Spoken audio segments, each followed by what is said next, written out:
네, 안녕하세요. 제약바이오 담당 서근희입니다.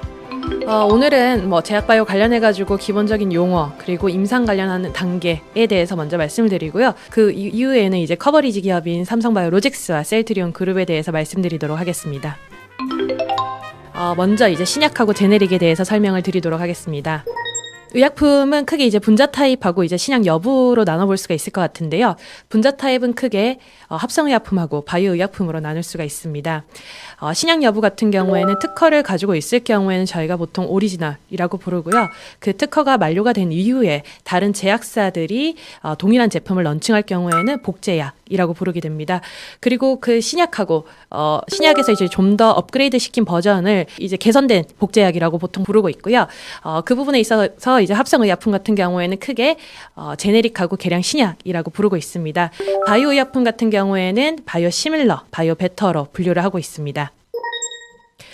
먼저 합성의약품하고 바이오의약품에 대해서 말씀드리도록 하겠습니다. 합성의약품 같은 경우에는 대표적인 제품이 존슨앤존슨의 타이레놀인데요. 저희 보통 진통제로 많이 먹습니다. 해당되는 제품은 이제 경구용으로 이제 섭취가 가능합니다. 옆에 보시면 이제 바이오의약품이 있는데요. 상대적으로 이제 합성의약품보다 분자 구조가 훨씬 더 큰 것을 확인할 수가 있습니다. 가장 유명한 약은 이제 휴미라라고 하는 제품인데요. 에브비가 현재 판매를 하고 있습니다. 해당되는 제품은 연 매출 대략적으로 한 16조 원 정도 기록을 하고 있습니다. 오리지널하고 제네릭에 대해서 비교해서 말씀드리도록 하겠습니다. 오리지널 같은 경우에 대표적인 제품이 이제 타미플루가 있습니다. 타미플루는 이제 로슈가 현재 판매를 하고 있는 제품인데요. 1996년도에 이제 미국 FDA 식약처로부터 허가를 받았습니다. 2017년도에 이제 미국에서 특허가 만료가 됐고요. 비슷한 시기에 이제 한국에서도 특허가 만료가 되었습니다. 한국에서 이제 특허가 만료되자마자 국내에 있는 유명한 이제 제약사인 한미약품에서 동일한 제품인 제네릭을 발매를 했습니다. 옆에 보시면 이제 한미플루라고 하는 이름으로 해서 동일한 효능이 있는 의약품이 현재 이제 현재 국내에서 이제 판매 중이라고 보시면 될 것 같아요. 그 다음은 오리지널하고 바이오시밀러에 대해서 말씀드리도록 하겠습니다. 아까 말씀드렸던 휴미라의 바이오 의약품이 있는데요. 해당되는 제품은 2003년도에 유럽의 이제 식약처인 EMA로부터 허가를 받았습니다. 2018년도에는 유럽에서 특허가 만료가 됐고요. 이에 맞춰서 이제 바이오시밀러 제네릭 제품이 런칭이 되었습니다. 삼성바이오 에피스의 임날디라고 하는 제품이 런칭이 되었는데요. 해당되는 제품은 바이오젠이라고 하는 미국 회사가 현재 유럽에서 판매 중에 있습니다.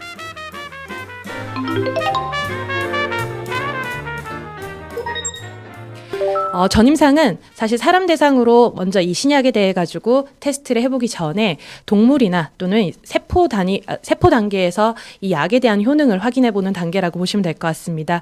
지금 이제 그림에서 보시는 것 같이 쥐에서 이 신약에 대해서 효능을 확인하는 건데요. 먼저 항암제에 대해서 간단하게 말씀을 드리도록 하겠습니다.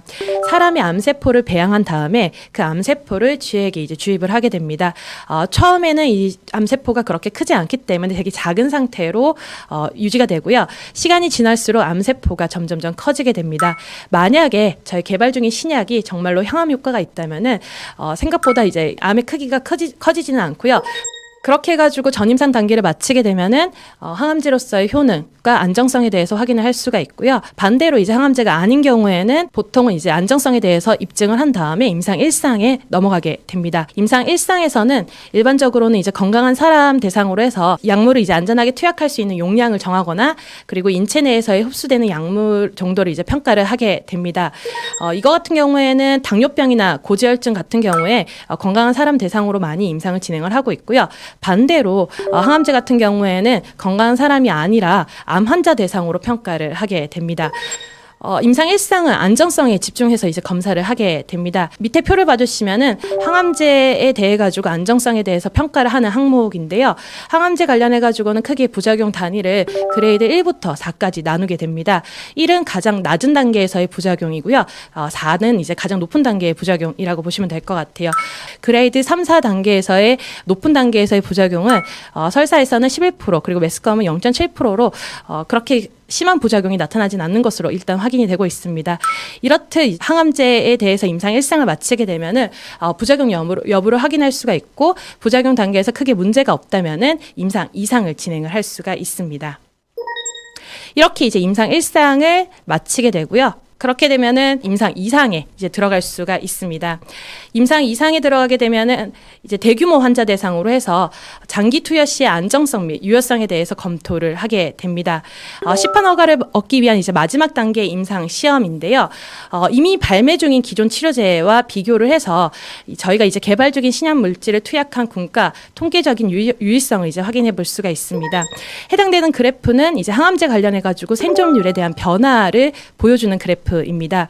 Y축은 생존율이고요. X축은 시간입니다. Y축에서 이제 제 임상에 참여한 자들이 이제 모두 살아 계실 때 100%의 생존율이 나타나게 되고요. 시간이 지남에 따라 가지고 이 생존율이 점점점 감소하는 것을 확인할 수가 있습니다. 여기서는 이제 타그리소라고 하는 아스트라제네카의 항암제에 대해 가지고 임상한 결과인데요. 아스트라제네카의 타그리소 같은 경우에는 50% 정도의 생존율일 때 그 중간값이 38.6개월을 기록한 반면에 기존 치료제 같은 경우에는 50% 생존율인 중간값인 38.8개월이 기록된 것을 확인할 수가 있습니다. 상대적으로 타그리소를 투약했을 경우에 기존 치료제 대비 생존율 부분에서는 개선된 효과를 저희가 확인할 수가 있습니다. 여기까지가 이제 임상 3상까지를 완료를 해가지고 저희가 신약에 대해서 성공 확률을 확인해 볼 수가 있는 건데요. 임상 1상에서부터 최종 상용화까지 성공 확률은 10% 미만으로 매우 낮은 편입니다.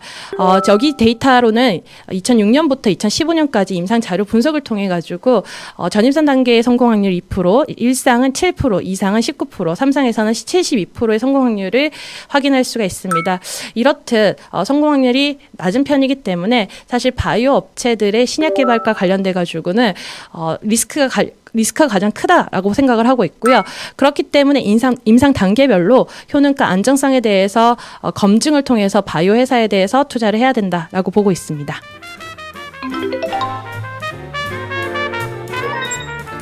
먼저 삼성바이오로직스에 대해서 말씀드리겠습니다. 삼성바이오로직스는 위탁 생산을 영위하는 회사입니다.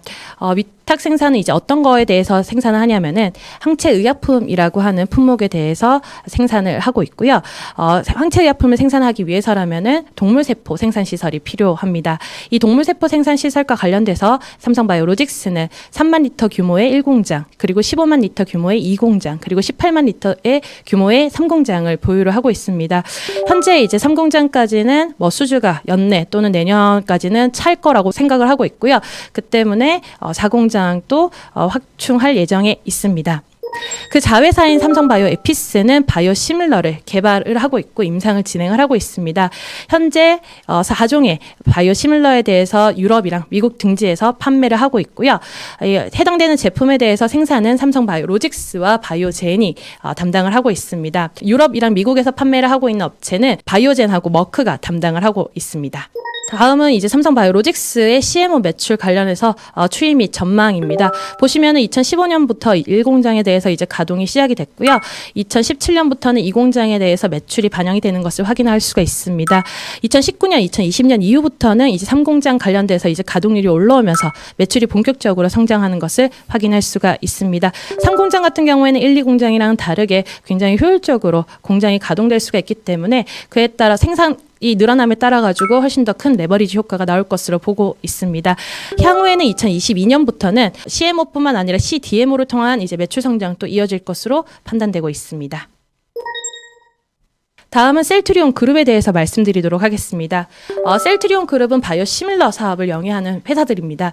그중에서도 셀트리온은 바이오시밀러에 대해서 개발, 생산을 담당을 하고 있습니다. 삼성바이오로직스의 CMO 시설과 마찬가지로 셀트리온도 항체의약품 생산을 위한 동물세포 생산 시설을 보유를 하고 있습니다. 10만 리터 규모의 1공장과 9만 리터 규모의 2공장을 보유를 하고 있고 바이오시밀러에 대해서 개발 및 임상을 진행을 하고 있습니다. 바이오시밀러에 대해서 이제 생산까지 완료가 되면은 해당되는 제품을 셀트리온 헬스케어한테 판매를 하게 됩니다. 그러면 셀트리온 헬스케어는 해당되는 제품에 대해서 재고로 이제 보관을 한 다음에 엔드마켓에서의 유통사에게 수주를 받게 되면은 판매를 하게 됩니다. 현재 4종의 바이오시밀러를 판매 중에 있으며 미국 판매사 중에서는 파이자가 현재 인플렉트라 즉 램시마에 대해 가지고 판매를 담당을 하고 있고 테바는 트룩시마와 허주마에 대해서 미국 내에서의 판매를 담당을 하고 있습니다. 유럽에서의 판매사는 램시마에 대해서는 파이자와 로컬 제약사들 그리고 트룩시마 허주마에 대해서는 로컬 제약사들이 현재 판매를 담당을 하고 있습니다. 셀트리온 헬스케어의 유럽 바이오시밀러에 대해서 매출 추이 및 전망을 보시면은 초기에 2015년부터는 이제 램시마 IV 제형, 즉 램시마 정맥 주사 제형인데요. 거기서 이제 매출이 꾸준히 이어오다가 2019년, 2020년부터는 이제 트룩시마를 통해 가지고 매출 성장이 이루어지는 것을 확인을 할 수가 있습니다. 유럽에서 이제 램시마 피하 주사 제형인데요. 피하 주사 제형은 올해 2월 달에 런칭한 제품입니다. 현재 이제 코로나19 상황으로 인해 가지고 병원 방문은 이제 감소가 됐기 때문에 아마 빠르게 IV 제형에서 SC 제형으로 넘어갈 것으로 생각을 하고 있고요. 거기에 대해 가지고 일단 매출 추정에 좀 공격적으로 반영을 했습니다. 다음은 미국 바이오시밀러에 대해서 매출 추이 및 전망입니다. 저희가 이제 미국에서 인플렉트라를 처음으로 판매를 했는데요. 인플렉트라 같은 경우에는 자가면역 질환이다 보니까 상대적으로 처방에 대해 가지고 수합이 잘 이루어지진 않았습니다. 하지만 최근에는 이제 사보험사에 등재됨으로써 인플렉트라에 대한 처방도 계속 늘어날 것으로 보고 있고요. 2019년도 이제 하반기에 런칭한 트룩시마에 대해서도 공격적으로 매출 성장이 이루어질 것으로 보고 있습니다. 최근에 이제 미국 트루시마 같은 경우에는 MS 거의 8%를 기록을 했고요. 이에 따라서 아마 연말까지는 MS 15에서 20% 내외로 도달할 것으로 전망이 되고 있습니다. 또 이후에는 이제 미국에서 허주마에 대한 매출 성장도 이어질 것으로 판단이 되고 있습니다. 여기서 지금 중요한 거는 이제 미국 트룩시마 데이터라고 생각을 하고 있고요. 트룩시마에 대해 가지고 월별 점유율에 대해서 한 번 더 확인을 해보도록 하겠습니다. 해당되는 제품은 2019년도 11월에 런칭이 됐고요. 현재 5달 만에 거의 8%의 점유율을 이룬 만큼 굉장히 공격적으로 매출 성장이 이루어질 것으로 예상을 하고 있습니다.